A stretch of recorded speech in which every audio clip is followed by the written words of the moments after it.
Hello friends. మళ్ళీ కొత్తగా video చేస్తున్నాను. మళ్ళీ రండి కొత్త video welcome back to my YouTube channel అమ్మా ఎడ్యుటెక్ మైండ్ పవర్ క్రియేషన్స్. మీరు వృత్తిపరమైన మరియు వ్యక్తిగత జీవితాల మధ్య సమస్యలను ఎలా పరిష్కరించుకోవాలి? How do you resolve problems between professional and personal life? చూడండి, ఈ మధ్యన చాలా మంది క్లాష్ అవుతుంది. ప్రతి ఇంట్లో గొడవలొచ్చేస్తున్నాయి భార్యాభర్తల మధ్యన. భార్యేమో పిల్లల్ని పట్టించుకోదు. బయటికెళ్తే మళ్ళీ పిల్లలు ఏం చదువుతున్నారో పట్టించుకోరు. నేను చిన్న చిన్న కుటుంబాల్లో చూసానండి. దాంతో నేను ఒక వీడియో చేయాలనుకున్నాను. ఈ మనస్పర్ధల గురించి. చేస్తున్నాను. చూడండి. చూడండి. How to balance professional and personal life. చూడండి, మనం how to achieve work life balance అంటే, మనం బయట ఆఫీస్‌లో ప్లస్ మన ఇంటిని హోమ్ వాతావరణం.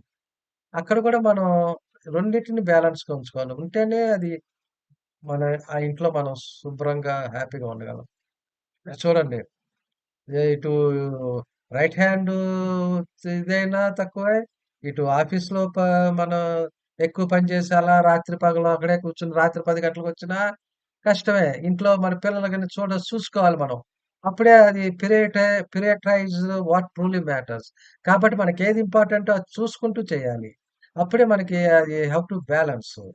చూడండి, మనం ఈ మధ్యన మనం ఒకతను నా ఫ్రెండ్ కూడా ఫోను చేసాడు. వాళ్ళ సమస్యలు.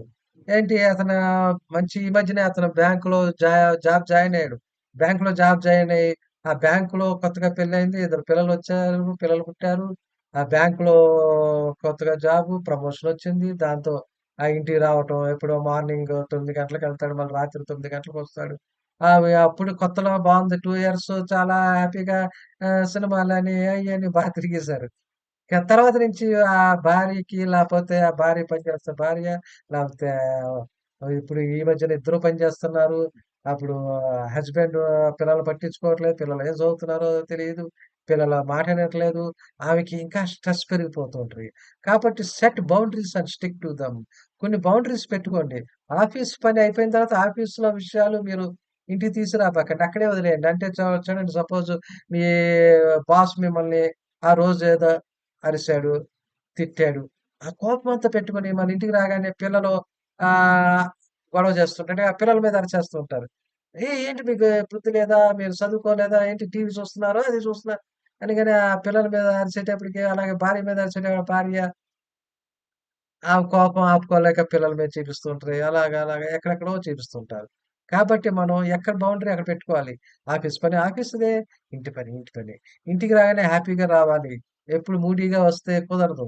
కాబట్టి ఎప్పుడు అలాగే లేడీస్ కూడా పిల్లలు పాపం లేడీస్‌కి ఇంకా పనులెక్కువుంటాయి. పిల్లల్ని చిన్న పిల్లలవుతే వాళ్ళని ఇంకా బాగా చూసుకోవాలి. వాళ్ళని అన్ని ఆళ్ళకి ఫుడ్డుని, వంట చేయటం అని, అలాగే మగాళ్ళకి కొద్దిగా తక్కువే వర్క్ ఉంటుంది. లేడీస్ చాలా కత్తి మీద సాంచ్ లాంటిదే. తర్వాత ఏం చేయాలి? Embrace the art of time blocking. ఈ కరెక్ట్‌గా ఏ టైంకి ఏ పని చేయాలి అన్నది చూసుకుంటూ చేయాలి. అన్నది చూసుకుంటూ చేస్తేనే కదా మనం ఉంటాము. వాళ్ళు వాళ్ళు మా ఆమె అంటం ఏంటంటే, మా నాన్నగారు బ్యాంక్ ఉద్యోగం అని ఇచ్చారండి. బ్యాంక్ ఉద్యోగం బానే ఉంది. తర్వాత అతను నన్ను పట్టించుకోవట్లేదు. బంగారం, బంగారం అనేవాడు. తర్వాత ఆమె నన్ను చూసుకునేట్లేదు. మా ఆయన అసలు ఇంట్లో కూడా బ్యాంకులోను కూడా మీకు మిగిలేదే అసంతృప్తే. కాబట్టి ఎవరైనా హస్బెండ్ చేసినా, లేడీస్ చేసినా ఆఖరికి మనం బాసే, ఎంప్లాయీసే. బాస్ దగ్గర మనం ఏమరిచినా మనం కామ్‌గా ఉంటాం. అలాగే ఇంట్లో కూడా ఒకళ్ళొకళ్ళు కోపాలొచ్చినప్పుడు సర్దుకుపోవాలి. పిల్లలు మనం పిల్లల ముందు అసలు గొడవ పడకూడదు. పిల్లల ముందు గొడవ పడ్డామంటే పిల్లలు చాలా అశ్రద్ధయిపోతారు. వాళ్ళకి మనసులో చాలా ఏంటి మా తల్లిదండ్రులు ఇలా చేస్తున్నారు, గొడవ ఆడుతున్నారు. అందుకని ఆళ్ళకి చాలా స్ట్రెస్ పెరిగిపోతది. చదువు మీద కాన్సంట్రేషన్ చేయలేరు. వాళ్ళు ఎక్కడ ప్రేమ దొరికితే అక్కడికెళ్ళిపోతారు. అలాగే చూడండి కాబట్టి పిల్లల దగ్గర మనం చాలా కామ్‌గా ఉండాలి.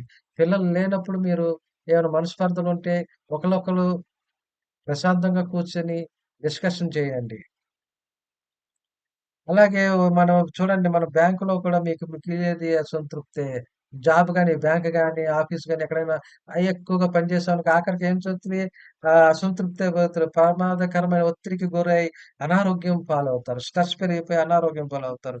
మీరు తండ్రిగా, భర్తగా కూడా మీకు ఒక ఇంట్లో బాధ్యత ఉంటుంది. అలాగే తల్లిగా, భార్యగా కూడా మీకు బాధ్యత ఉంటుంది. డిస్కనెక్ట్ టు రీకనెక్ట్ అంటే మనం కొన్ని హ్యాబిట్స్ నేర్చుకోవాలి. కొన్ని హ్యాబిట్స్ చేసుకుంటూ మనం రోజుకో గంట రిలాక్స్ అవ్వాలి. రోజు ఇంట్లో ఈ రిలాక్స్ అవుతుంటే మనకి బీపీ, ఎసిడిటీ ఇవి పెరగకుండా ఉంటది. ఎప్పుడు చాలా సంతోషంగా ఉంటారు. మీరు ఒక గంట సంగీతం గాని, లేపోతే షటిల్ ఆడటం గాని, వాకింగ్ చేయటం గాని అన్నీ నేర్చుకోండి. ఇంట్లో రిలాక్స్ అవుతూ చేస్తూ ఉండండి. అప్పుడు మీకు మీకు ఒక ఇది వస్తుంది. అలా ప్రాక్టీస్ మైండ్‌ఫుల్‌నెస్, గ్రాటిట్యూడ్. అప్పుడు ఇయన్నీ మనకి తగ్గుతుంటాయి. కాబట్టి పర్సనల్ లైఫ్‌లో ఇప్పుడు అలాగే ప్రొఫెషనల్ లైఫ్ 2 ఇంపార్టెంటే మనకి. Family and partnership. Personal life అంటే ఫ్యామిలీ ఉంటుంది. పార్ట్నర్‌షిప్ అంటే మన భార్య గాని, భర్త గాని. అలాగే ఫ్రెండ్స్ ఉంటారు. ఫ్రెండ్‌షిప్‌ని కలుస్తుండాలి. Love life and dating. ఎప్పుడు నా ప్రేమగా వాళ్ళతో పార్క్‌కి తీసుకెళ్ళటం, పిల్లల్ని వాళ్ళు తిప్పటం చేయాలి. హాబీస్ ఉంటే మీ ఇంట్రెస్ట్ ఉంటే సంగీతం, మ్యూజిక్ అయి నేర్చుకోండి. అలాగే మీరు క్వాలిటీ స్లీప్ మంచిగా నిద్రపోవాలి. రిలాక్సేషన్ కూడా సెల్ఫ్ రిఫ్లెక్షన్ కూడా ట్రై చేయాలి. ఇయన్నీ పర్సనల్ లైఫ్‌లో అన్నీ ఉండాలి మనకి. అలాగే professional life. Professional life productive work చేయండి. ఆఫీస్‌లో మీరు బాగా చేస్తే గాని మీకు ప్రమోషన్ వస్తాయి. అలాగే అప్రిషియేషన్. మీరు పని చేశారనుకో మీకు అప్రిషియేషన్ వస్తుంది. సోషల్ వర్కింగ్ ఎన్విరాన్మెంట్ అప్పుడప్పుడు మనం మ్యారేజెస్ అవుతుంటే అప్పుడప్పుడు వెళ్తూ ఉండాలి. పిల్లల్ని తీసుకుంటూ ఉండాలి. మనకి సోషల్ కూడా ఇంపార్టెంటే. అలాగే మన ఫ్లెక్సిబుల్ వర్కింగ్ అవర్స్ అప్పుడప్పుడు మనకి ఇంట్లో ఉండే వర్క్ కూడా చేసుకోవచ్చు అప్పుడప్పుడు. అలాగే మ్యారేజెస్ అటెండ్ అవుతూ ఉండాలి. మెజర్స్ ఫర్ హెల్త్ జిమ్‌కి కూడా వెళ్తుండాలి. ఆరోగ్యమే మహాభాగ్యం. ఆరోగ్యం లేకపోతే మనం ఏది చేయలేము. అలాగే న్యూట్రిషన్ అన్నీ శుభ్రంగా ఉండాలి. In house child care. కొంతమంది ఆఫీస్‌లో ఇప్పుడు లేడీస్ పనిచేస్తున్నారని వాళ్ళకి చైల్డ్ కేర్ అప్పుడే చిన్న పిల్లలనుకోండి ఆఫీస్‌లో చిన్న పిల్లల్ని చూసుకోవడానికి ప్లేస్ ఉంటుంది. అయన్నీ చూసుకోవాలి మీరు. కంపెనీ బెనిఫిట్స్ కూడా చూసుకోవాలి. ఇయన్నీ మన పర్సనల్ లైఫ్‌ని బ్యాలెన్స్ చేస్తూ ఉండాలి. చూడండి మన బ్యాలెన్స్ కొద్దిగా అటు అయినా, అవుట్ అయినా ఇంట్లో ఇంబాలెన్స్ అయిపోతుంది. ఇంట్లో చూడండి ఇంట్లో భార్యతో బాగా గొడవ పడి మనం ఆఫీస్‌కెళ్ళామనుకోండి ఏ పని కాన్సంట్రేషన్ చేయలేం. అటు బాస్‌తో ఇబ్బంది పడతాం. కాబట్టి సోషల్ లైఫ్ ఎంత ఇంపార్టెంటో, పర్సనల్ లైఫ్ కూడా చాలా ఇంపార్టెంట్. భార్యతో, పిల్లలతో ఎప్పుడూ హ్యాపీగా కలిసిమెలిసి ఉండాలి. మనకు కావాల్సిన ఇంట్రెస్ట్ పెంచుకోవాలి. ఇంటికి రాగానే డ్రాయింగ్ ఏయటమో, లేకపోతే గార్డెనింగ్ చేయటమో, డాన్సింగ్ కొందరికిష్టమో, రన్నింగ్ చేయటమో, పెయింటింగ్ చేయటమో, రీడింగ్ చేయటమో, స్విమ్మింగ్ చేయటం అలాంటియన్నీ మీరు నేర్చుకుంటే ఇయన్ని ఇబ్బందులు మీకుండవు. What is your hobby? ఒక హాబీ పెట్టుకోండి. పిల్లలతో చక్కగా గడపండి. పిల్లలతో ఒక గంట హోంవర్క్ చూడండి. వాళ్ళేం చేస్తున్నారో స్కూలుకెళ్ళి కనుక్కోండి మీరు. వాళ్ళేం చదువుతున్నారో టీచర్‌తో కనుక్కోండి. ట్యూషన్‌కెళ్ళి కనుక్కోండి. అన్నీ కనుక్కుంటే మీరు ఒక పర్సనల్ లైఫ్ బావుంటుంది. ఆఫీస్‌లో కూడా బావుంటుంది. బాస్ దగ్గరికెళ్ళండి. బాస్ దగ్గరికెళ్ళి అతను అరిసాడు. అరిస్తే సార్ నేనేంటి నా ప్రాబ్లమ్ ఏంటి? మీరేంటి? నాలో ఉన్న లోపాలేంటి? నాలో ఉన్న నేను ఎలాగ ఇంప్రూవ్ చేసుకోవాలో అడగండి. అన్నీ ఇంప్రూవ్ అవుతుంటే అప్పుడు మీ బ్యాలెన్స్ మీకు అప్పుడు ఈక్వల్‌గా వస్తుంది. Thank you friends. ఈ వీడియో మీకు నచ్చే ఉంటుంది అందరికి. Thank you friends. Thank you. Thank you very much. Thank you very much.